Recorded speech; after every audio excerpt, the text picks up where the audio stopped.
আসসালামু আলাইকুম প্রিয় চাকরিজীবী ভাই বোনেরা, সবাইকে শুভেচ্ছা জানিয়ে শুরু করছি নতুন একটি ভিডিও। মহার্ঘ ভাতা বর্তমানে সবচেয়ে আলোচিত একটি বিষয়, বিশেষ করে চাকরিজীবীদের জন্য।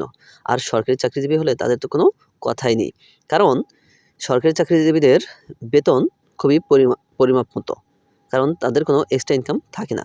তবে যারা ডান হাত বাম হাত দিয়ে ইনকাম করেন তাদের কথা ভিন্ন। তবে যারা শুধু সরকারি বেতনের অপেক্ষায় থাকেন, অর্থাৎ যারা নিখাত বেতন দিয়েই সংসার চালান, তাদের বর্তমান বাজার অনুসারে সংসার চালানো খুবই কষ্টকর।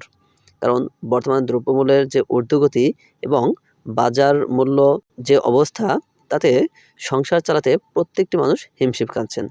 কারণ বর্তমানে মূল্যস্ফীতি খুবই মারাত্মক অবস্থায় দাঁড়িয়েছে এবং সেগুলো আকাশচুম্বী, দিন দিন তার হার বেড়ে চলেছে। এই অবস্থায় যখন অনেকেই নতুন পে স্কেল ঘোষণার জন্য দাবি জানিয়েছিলেন, তখন জানানো হয়েছিল যে সরকারি কর্মকর্তা কর্মচারীদের মহার্ঘ ভাতা দেওয়া হবে এবং সেগুলো কবে নাগাদ হতে পারে। এর আগে আমরা কয়েকজন উপদেষ্টার মুখে শুনেছিলাম যে তারা বলেছিলেন যে জানুয়ারি থেকেই দেওয়া হতে পারে এবং সেটি ফেব্রুয়ারি পর্যন্ত পাওয়া যেতে পারে, অর্থাৎ জানুয়ারি থেকে পাস হলেও ফেব্রুয়ারিতে, এবং সর্বশেষ আমরা জানতে পেরেছিলাম যে সেটি জুনের আগে হবে, অর্থাৎ বর্তমান বাজেটেই হবে এবং জুনের আগে দেওয়া হলেও সেটি কিন্তু জানুয়ারি থেকেই ধরা হবে। এখন আজকে এই বিষয়ে সর্বশেষ আপডেট জানিয়েছেন প্রধান উপদেষ্টার প্রেস সচিব। তিনি ইতিপূর্বে মহার্ঘ ভাতা সম্পর্কে কোনো কথা বলেননি, কিন্তু তিনি আজকে দারুণ একটি আপডেট দিয়েছেন যে মহার্ঘ ভাতা কীভাবে দেওয়া হবে এবং আসলে দেওয়া হবে কিনা। তো তিনি যে বিষয়টি আজকে বক্তব্য দিয়েছেন, সেই বিষয়টি এখন আপনাদের মাঝে তুলে ধরছি। তাই ভিডিওটি মনোযোগ সহকারে দেখার জন্য অনুরোধ রইল। আর যদি আমার চ্যানেলে নতুন হয়ে থাকেন তাহলে অবশ্যই চ্যানেলটি সাবস্ক্রাইব করে পাশে থাকবেন সার্বক্ষণিক শিক্ষা বিষয়ক এবং চাকরি বিষয়ক তথ্য পাওয়ার জন্য। তাহলে আর কথা না বাড়িয়ে ভিডিওটি শুরু করা যাক। আজ প্রধান উপদেষ্টার প্রেস সচিব শওকত আলম বলেছেন, সরকারি কর্মচারীদের মহার্ঘ ভাতার সিদ্ধান্ত খুবই যৌক্তিক।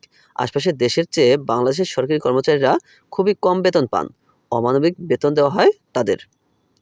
রোববার অর্থাৎ 19 জানুয়ারি প্রেস ইনস্টিটিউট বাংলাদেশ পিআইবি কৃষি সাংবাদিকতা বিষয়ক এক প্রশিক্ষণের উদ্বোধনী অনুষ্ঠানে তিনি এ মন্তব্য করেন। শফিকুল আলম বলেন, তাদেরকে মহার্ঘ ভাতা দেওয়া হচ্ছে, এটা খুবই যৌক্তিক। আরেকটু বুস্ট আপ করা গেলে অর্থনীতি ঘুরে দাঁড়াবে। তিনি আরও বলেন, আওয়ামী লীগ সরকার এতদিন দেশবাসীকে মিথ্যা তথ্য দিয়েছেন, বলেছে বছরের পর বছর উৎপাদন বেড়েছে, কিন্তু ঘটনা উল্টো, যার ফলেই অন্তর্বর্তী সরকার বাজার নিয়ন্ত্রণে হিমশিম খাচ্ছে। সিন্ডিকেট নিয়ন্ত্রণে সর্বোচ্চ চেষ্টা করা হচ্ছে জানিয়ে প্রেস সচিব বলেন, আলুর উৎপাদন কম হয়, দাম বেড়েছে, যদিও বিগত সরকার আলুর বাম্পার ফলন দেখিয়েছে। তো এখন কথা হচ্ছে, তিনি কিন্তু স্বীকার করছেন যে মহার্ঘ ভাতা হচ্ছে। তার মানে আর সেদিন আর বেশি দূরে নয়, যেদিন খুব শীঘ্রই একটি ঘোষণা আসবে যে মহার্ঘ ভাতা পাস হয়েছে। তো আমরা সেই অপেক্ষায় রয়েছি। আর যে কোনো আপডেট পেলেই সাথে সাথে আপনাদেরকে জানিয়ে দেওয়া হবে। আর মহার্ঘ ভাতা ঠিক কত পার্সেন্ট হবে, তো আরেকটি বিষয় হচ্ছে মহার্ঘ ভাতা সর্বনিম্ন 4000 হবে এবং সর্বোচ্চ 7800 টাকা হওয়ার কথা রয়েছে। তো এরকমও যদি হয় তাহলেও কিন্তু বর্তমান সময় সাপেক্ষে কিছুটা হলেও স্বস্তি নিঃশ্বাস ছাড়া যাবে। সবাই ভালো থাকবেন, সুস্থ থাকবেন। আল্লাহ হাফেজ।